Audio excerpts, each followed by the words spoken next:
بسم اللہ الرحمن الرحیم نحمدہ ونصلی ونسلم علی رسولہ الکریم۔ آج کی اس نشست میں ہم بات کریں گے دعوت اسم یا لطیف کی۔ اسم لطیف کی یہ دعوت ہر مقصد و حاجت کے لیے دی جاتی ہے، یعنی اسم لطیف کو پڑھا جاتا ہے، اور یہ جو طریقہ میں ابھی عرض کرنے لگا ہوں یہ عام خاص سب کے لیے ہے، اور اس میں تھوڑا اس کا طرز جیسے عاملوں والا ہے، لیکن اس میں کسی قسم کا کوئی پرہیز یا کوئی ایسی بات نہیں ہے، بلکہ یہ بالکل ایک وظیفے کی طرح کا عمل ہے۔ تو اس کو بہت سارے بزرگوں نے اپنے اپنے طریقے سے بتایا ہے، اور سب سے پہلے میرے خیال میں امام احمد بونی رحمہ اللہ نے اس کا ذکر کیا۔ تو اس کا طریقہ یہ ہے کہ تنہائی کے مقام پر بخور روشن کر کے آپ 2 رکعت نفل ادا کریں۔ ہر 2 رکعت میں سورۃ الفاتحہ کے بعد سورہ اخلاص 3 مرتبہ پڑھ لیں۔ سلام پھیرنے کے بعد درود شریف کوئی سا بھی آپ 129 مرتبہ پڑھ لیں، جو کہ اس میں لطیف کے عدد کے مطابق ہے۔ 129 مرتبہ کوئی سا بھی درود شریف پڑھ لیں، اس کے بعد اسم لطیف کو پڑھنا شروع کریں، اور ایک ہی نشست میں یعنی مصلی سے ہٹے بغیر 16,641 مرتبہ پڑھ لیں۔ امام بونی رحمہ اللہ نے فرمایا کہ یہی اس کی عدد کبیر ہے، یعنی ایک ہی نشست میں 16,641 مرتبہ پڑھ کر کے پھر 129 مرتبہ وہی درود شریف پڑھ کر کے آپ عمل ختم کر دیں گے، یا وظیفہ ختم کر کے آپ اللہ تعالیٰ کی بارگاہ میں رو کر گر گڑا کر اپنے حاجت کو مانگیں گے، طلب کریں گے۔ انشاءاللہ تعالیٰ رب تعالیٰ کی ذات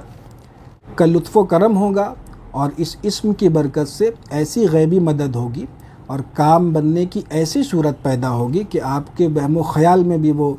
نہیں آ سکتا ہے۔ یعنی اسم لطیف کی یہ خاصیت ہے کہ وہ غیب سے مدد کی صورت پیدا ہو جائے، اور یہ اسم جو ہے وہ روحانی اجسام کی تسخیر اور تسخیر قلب اور وسعت رزق وغیرہ کے لیے بہت ہی لاجواب ہے، اور اصلاح قلب کے لیے بھی مفید ہے۔ تو بہرحال انشاءاللہ تعالی جب اس کی شرح کی جائے گی تو وہاں اس تعلق سے کچھ عرض کر دوں گا۔ فی الوقت یہ ہے کہ یہ دعوت ہر مقصد و حاجت کے لیے دی جا سکتی ہے، اور اس سے قبل یعنی کہ اگر آپ کو یہ وظیفہ جس دن پڑھنا، یعنی ایک ہی دن پڑھنا ہے، یہ روز جو ہے پڑھنا نہیں ہوتا، اس میں ایک دن پڑھنا ہے، بس کسی بھی مقصد کے لیے آپ پڑھ لیں تو اس کی صورت پیدا ہو جائے گی۔ اب یہ ہے اس میں کہ جیسے یہ دعوت خاص طور پر ان بچیوں کے لیے جن کا رشتہ نہیں آتا ہے یا رشتہ آ چکا ہے، اب جہیز کا انتظام نہیں ہو رہا ہے، تو ایسی صورت میں اس کنڈیشن میں یہ وظیفہ بہت ہی کارآمد ہے اور بہترین ہے، آزمودہ ہے، مجرب ہے۔ اس کو پڑھیں تو اس کی صورت یہ ہے کہ جیسے ہم نے بتایا کہ روز کا وظیفہ نہیں ہے، یہ ایک دن ہی پڑھنا ہے، تو چاہے تو آپ ایک ہی مرتبہ پڑھیں اور اللہ پہ توکل آپ کر لیں، اور اس طریقے سے کہ بس یہ میں نے اللہ تعالیٰ کا اسم لطیف پڑھا ہے، اب اللہ تعالیٰ کا لطف و کرم ہوگا ہی ہوگا، اس یقین سے پڑھ لیں۔ اور اگر آپ شوق کی بنا پر اس طریقے سے کریں کہ ہفتے میں ایک مرتبہ جمعرات کے دن پڑھ لیں، یا ہر ہفتے جمعہ کے دن اس کو فجر کے بعد جیسے چاشت کے وقت میں یا اشراق کے وقت میں اس کو جو ہے کر لیں تو بہت عمدہ ہے۔ ہر ہفتے یا ہر مہینے، ہر ہفتے نہ ہو سکے تو ہر مہینے میں ایک مرتبہ پڑھ لیں، یعنی جس حاجت و مقصد کے لیے آپ اس کو پڑھ رہے ہیں، تو جب تک وہ مقصد و حاجت پورا نہیں ہوتا ہے تو آپ ہر ہفتے یا ہر مہینے اس کو اگر پڑھیں گے تو یہ بہت عمدہ ہے۔ ورنہ کم از کم ایک مرتبہ بھی اگر اس کو آپ پڑھ کر کے چھوڑ دیں گے، توکل اس بات پہ جو ہے کر لیں گے، اور یقین کامل اس بات پہ آپ کو جب میسر آ جائے اور آپ کا دل بالکل مطمئن ہو جائے کہ ہاں اب یہ میں نے یہ اسم پڑھا ہے اس مقصد کے لیے، اور اللہ تعالیٰ کا لطف و کرم ضرور ہوگا، تو انشاءاللہ تعالیٰ وہ ضرور ہوگا، اور انشاءاللہ آپ خود اپنی آنکھوں سے اس اسم کی برکت دیکھیں گے۔ تو میں بتا دوں کہ اس میں اصلاً عام لوگوں کے لیے ہے کہ اس میں ہر کوئی اس کو پڑھے، جس کو کوئی حاجت درپیش ہو تو وہ اس طریقے سے پڑھے۔ جیسے کہ ہم نے بتایا کہ اس میں کوئی پرہیز وغیرہ نہیں ہے، یہ عاملین کے طرز کا ایک جو اس میں ایک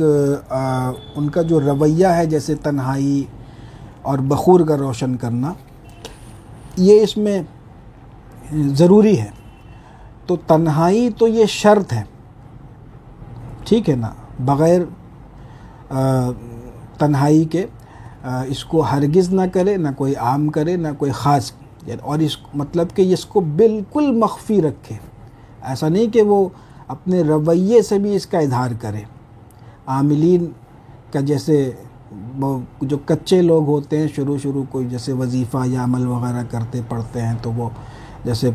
2 گھنٹے 3 گھنٹے اگر حجرے میں ہیں یا کچھ ہے، تو وہ بعد میں اپنے رویے سے یہ جیسے بتاتے ہیں نا کہ ہم نے جیسے ہم مصروف تھے، وظیفہ پڑھتے وغیرہ وغیرہ۔ تو یہ بہت پتے کی بات، اور اس کو نوٹ کر لیجئے احباب بھی، یہ ایک قسم کی جیسے تربیت بھی ہو گئی کہ آپ کبھی بھی اپنے کسی بھی وظیفے کا یا عمل کا اظہار زبان سے تو بڑی بات ہے، اپنے رویے سے بھی اس کا اظہار مت کیجئے گا۔ تو یہ تو خاص جیسے عاملین کی تربیت کے لیے یہ بات کی جاتی، لیکن چونکہ اس عمل میں یہ ایک بہت ضروری کنڈیشن ہے، تو میں عام لوگوں کو بھی اسی طرح تلقین کرتا ہوں کہ آپ جب یہ وظیفہ پڑھیں تو اپنے رویے سے بھی کبھی اس کا اظہار نہ ہونے دیں، بالکل ضبط کریں، اور جتنا ضبط کریں گے، جتنا خاموش رہیں گے، اپنے راز کو جتنا راز رکھیں گے، اتنی جلدی کامیابی ملے گی انشاءاللہ تعالی۔ اور خیال رہے کہ مصلی سے ہٹنا نہیں ہے، ایک ہی نشست میں آپ کو کرنی ہے، ٹھیک ہے نا۔ 2 زانو بیٹھ کر کے شروع کریں گے، جتنا ہو سکے 2 زانو بیٹھ کر کے ہی پڑھیں، اور پھر 4 زانو ہو جائے، پھر 2 زانو ہو جائے، پھر 4 زانو ہو جائے، اس طریقے سے تو کر سکتے ہیں، لیکن مصلی سے ہٹنا نہیں ہے، بس اس کا خیال رکھیں گے۔ اللہ تبارک و تعالی ہم سب کو علم نافع اور خیر کثیر عطا فرمائے۔ فقیر کو اپنی دعاؤں میں یاد رکھیں۔ السلام علیکم۔